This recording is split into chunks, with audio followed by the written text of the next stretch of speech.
Hello future investors and welcome back to another weekly episode. We upload every Friday on this channel, all about gold, precious metals and finances. Today we're going to be opening a 5 gram Royal Mint gold bullion bar. So without further ado, let's get to the unboxing. So this is my very first purchase of a gold bar of this sort of magnitude. I've only ever bought 1 gram gold bars. I've bought 1 ounce silver bars, but this is my first purchase of anything larger than 1 gram.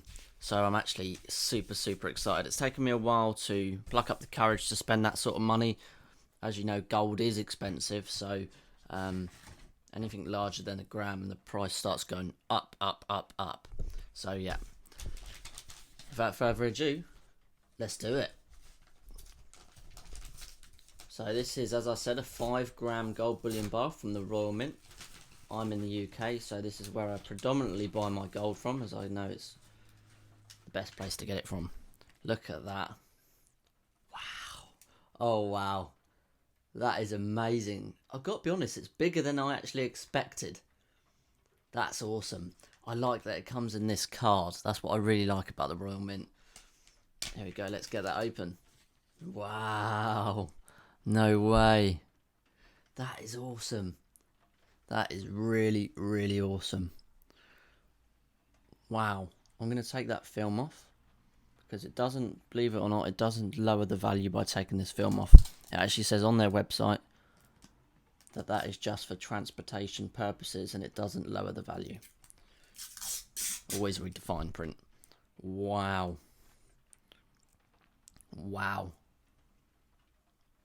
The Royal Mint 5 gram 999.9 fine gold.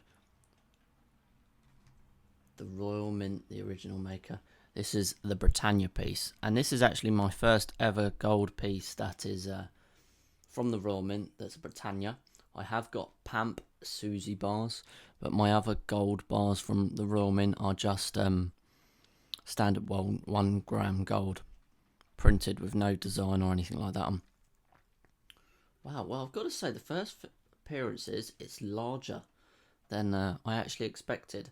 I think I've got used to having such small 1 gram gold bars, and to put it into perspective, if you're not sure on the size of those, the 1 gram gold bars are about the size of a mobile phone SIM card.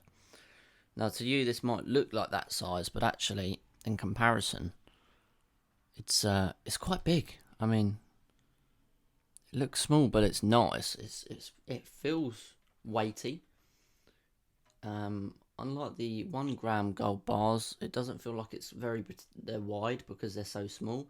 This actually protrudes out the front of the packaging a little bit, as you can see there.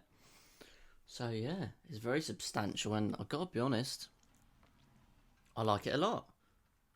I'm pleased I bought it. This cost me about £250.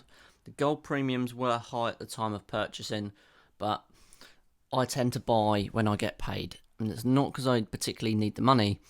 It's just when I've set myself in my mind my purchases. I like to do things on a regular, consistent basis and not sporadic. That way you can keep track of your purchases and that sort of thing. So when I get paid at the end of the month, I allocate a certain amount of cash. It always varies each month by month. But this month I wanted to spend a bit more on gold and start getting a little bit more confident with making those bigger purchases. And also I was sick of paying such high premiums for low 1 gram gold bars. So I figured, why not get this 5 gram bar and actually save myself money. And for example, I've been collecting precious metals now for about 8 months. And before this purchase, I only had 6 1 gram gold bullion bars. So in this one purchase alone, I've nearly doubled my gold. My net worth of gold, if you like, in weight as well, because I had 6 grams before, but all in individual 1 gram bars, and now in this one single purchase alone, I've nearly doubled my my net worth and weight in per grams of gold. So yeah, I'm really pleased with that, to be honest. Really pleased. And yeah, so now I currently own 11 grams of gold. I definitely recommend getting into the precious metals market, if you're new to it, look at the design on that. Try and get it to focus. Beautiful. It's very, very nice. It's actually better condition than the 1 gram gold bars. They have slightly more rougher edges. I guess that's because they're so small. But this is very, very nice. Super shiny. Super solid card. You know it's protected. This ain't going nowhere. So yeah, wow. I'm going to be looking at this even more off camera. I hope you enjoyed this episode, guys. Please leave a comment, as always, if you did enjoy this episode, or if you're new to precious metals, or what you prefer to collect, whether it's silver, platinum, or gold. And until next time, guys, I will see you then. If you haven't already, click that subscribe button to see our episodes every single Friday. And until then, I will see you next week. Thanks, guys. Bye-bye.